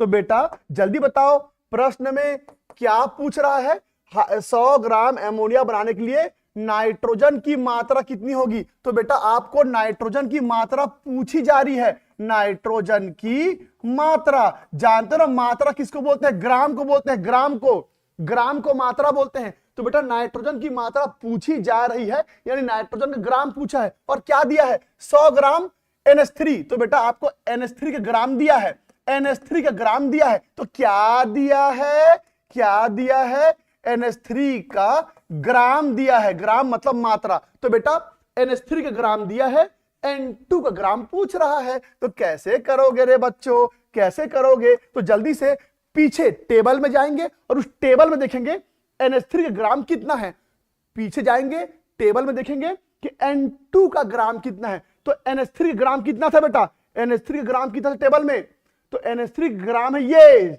34 ग्राम, 34 ग्राम NH3 का ग्राम है। तो उसको लिख दो, इसको लिख दो, लिख दो 34 ग्राम। तो 34 ग्राम NH3। अब बेटा बताओ N2 का मात्रा, यानी N2 का ग्राम कितना था, N2 का ग्राम कितना था, N2 का ग्राम 28 ग्राम, 28 ग्राम, 28 ग्राम। तो ये है बेटा 28 ग्राम। यहां तक हो गया, यहां तक हो गया। अब क्या करेंगे, इधर को एक कर देंगे, एक कर देंगे, तो ये हो जाएगा इतना। अब उसके बाद तीसरे चरण में वो लिखो जो प्रश्न में दिया है, तीसरे चरण में वो लिखते हैं जो प्रश्न में दिया है। तो बस 28 गुणित 100 बटा 34। जल्दी बताओ रे बच्चा, अब समझ में आ रहा है कि आप जब भी कोई प्रश्न आए तो बेटा इस तरफ क्या पूछ रहा है, उस तरफ क्या दिया है उसको लिख लो, फिर टेबल का प्रयोग करके कहानी को आगे बढ़ाओ। बोलो बन जाएगा। समीकरण दिया रहेगा चिंता मत करो, समीकरण दिया रहेगा, वो भी संतुलित रूप में दिया रहेगा। बेटा बायो की क्लास आज होगी कि नहीं मैं पता करता हूं बेटा, मुझे एग्जैक्टली नहीं पता। हम सभी जो टीचर्स हैं, हम जितने भी टीचर्स हैं वो अलग अलग जगह पे रहते हैं, हम एक ही जगह पे नहीं रहते, तो इसलिए हम आपस में कम्युनिकेट नहीं कर पाते। मैं किसी और राज्य से क्लास ले रहा हूं, एक टीचर किसी और राज्य से क्लास, तो खान सर ने यही तो आपको सुविधा दिया है बेटा कि हर इंडिया के अलग अलग राज्यों से जो सबसे बेस्ट टीचर है आपको क्लास ले सके, और आप उसका फायदा नहीं उठा पाएंगे तो फिर आपका बहुत बड़ा दुर्भाग्य है बेटा। याद रखना, ये सब जो चीजें बताई जा रही हैं आप YouTube में सर्च कर लो, आप YouTube में सर्च, मैं ऐसे ही नहीं बोल रहा हूं, इतनी सरलता से आपको कोई नहीं बताएगा। इसके बावजूद अगर आप नहीं कर पा रहे हो, मैं आपको 100% स्टाम्प में लिख के दे रहा हूं, अगर आप इस विधि से भी नहीं कर पा रहे हो तो फिर आप इस विषय को नहीं कर पाओगे, साफ साफ बता रहा हूं। पर ऐसा नहीं होगा। आप अभी अगर तकलीफ आ भी रही है तो परेशान मत होइए, धीरे धीरे ये चैप्टर जब आगे बढ़ता जाएगा आपको चीजें समझ में आएंगी। बस शर्त है आपको हर एक क्लास अटेंड करना पड़ेगा। और क्योंकि मैं पहले ही बोल चुका हूं कि ये सब केमिस्ट्री, बस यही सब केमिस्ट्री नहीं होता, केमिस्ट्री बहुत मजेदार है। जब आप परमाणु के बारे में पढ़ोगे, एटम के बारे में पढ़ोगे, समीकरण के बारे में पढ़ो, तो केमिस्ट्री बहुत मजेदार है बेटा। बस इस चैप्टर को कैसे भी करके आपको पार करना है, फिर देखो केमिस्ट्री क्या होता है। तो तकलीफ कुछ दिन रहेगा, तकलीफ कुछ दिन रहेगा। एक बच्चा पूछ रहा है कि पुस्तक कौन से प्रकाशन का खरीदें। तो बेटा आपके राज्य में जो भी प्रकाशन चलता है आप उसका पुस्तक खरीद सकते हैं, इसमें कोई दिक्कत नहीं है। आपके स्कूल में जो भी प्रकाशन चलता है आप उसका पुस्तक खरीदिए, सभी पुस्तक अच्छे रहते हैं। ऐसा कुछ भी नहीं है कि मैं कहूंगा ये विशेष पुस्तक है या ये, ऐसा नहीं है। आपको डीपीपी तो अब मिल ही रहा है, आपको डीपीपी तो मिल ही रहा है ना, तो आप परेशान मत होइए, आप बिल्कुल परेशान मत होइए। आपको क्या करना है, आपके राज्य में जो भी पुस्तक चलता है कक्षा 11वीं में आप उसी को ले लो। बाकी ये सब जो क्वेश्चन दे रहा हूं ना बेटा, मैं आपको इतने सारे क्वेश्चन अपने से बना बना के दे रहा हूं। क्यों दे रहा हूं? क्योंकि इतने सारे प्रश्न आपको पुस्तक में नहीं मिलेगा, तो आपको यहीं पर सीखने को मिलेगा। आप चिंता ना कर, बन जाएगा। बोले आगे बढ़े।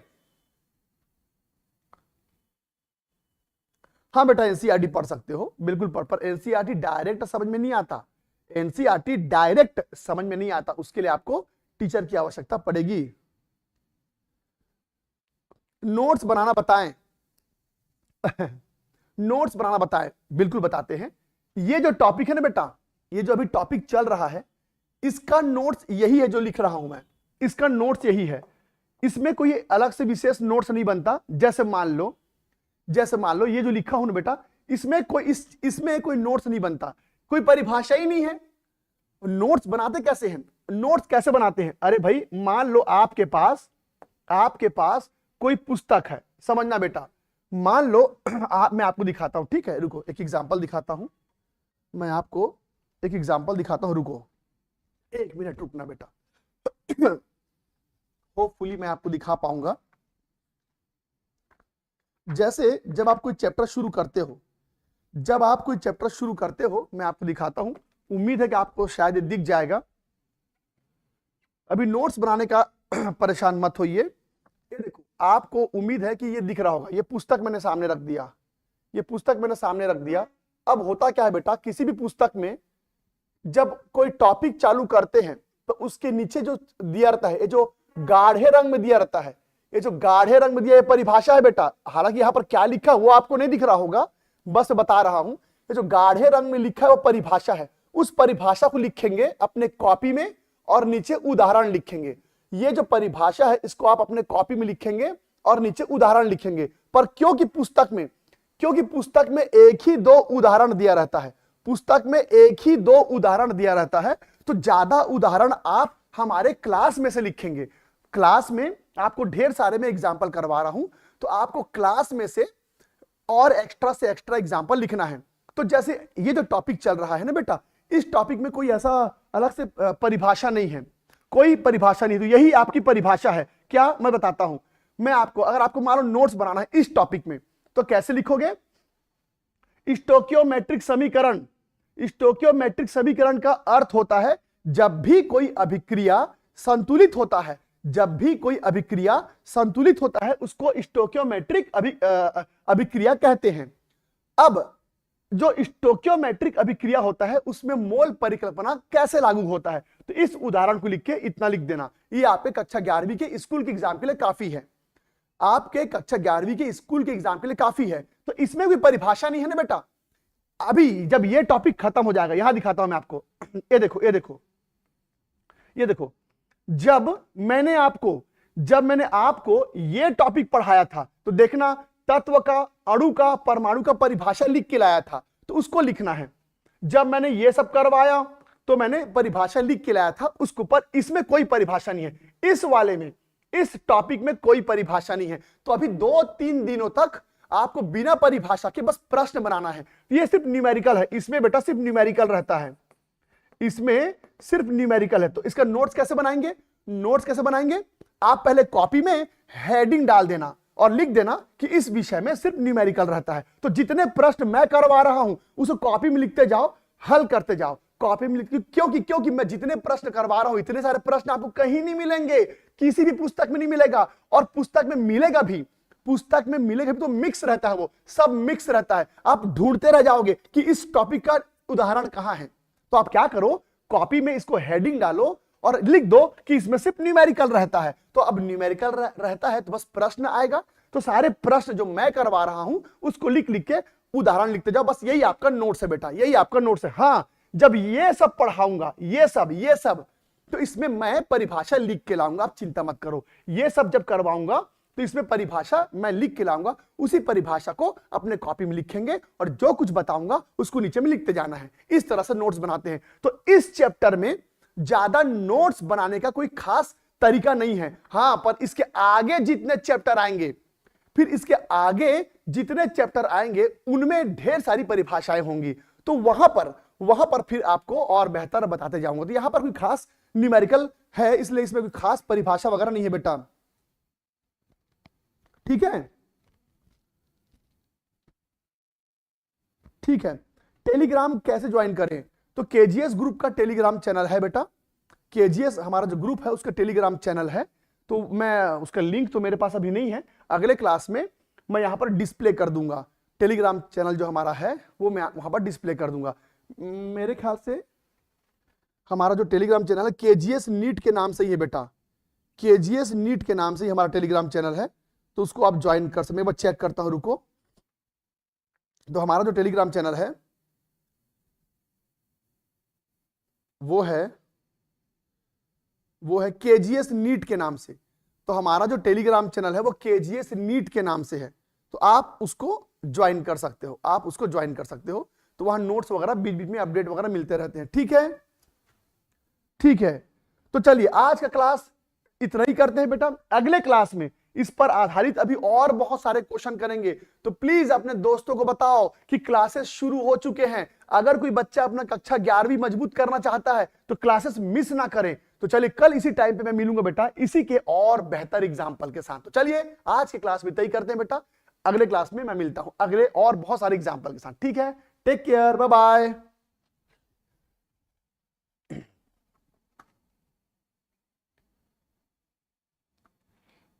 एक बच्चा पूछ रहा, सर आप जिस बुक से पढ़ा रहे हैं उस पुस्तक का नाम बताइए। बेटा मैं किसी पुस्तक से नहीं पढ़ाता, 21 साल हो गया पढ़ाते पढ़ाते, सारे पुस्तक दिमाग में छप गए हैं। तो किसी पुस्तक की आवश्यकता नहीं पड़ती है, बस चीजें आपको डिलीवर की जाएंगी। तो मेरे पास कोई खास पुस्तक नहीं है।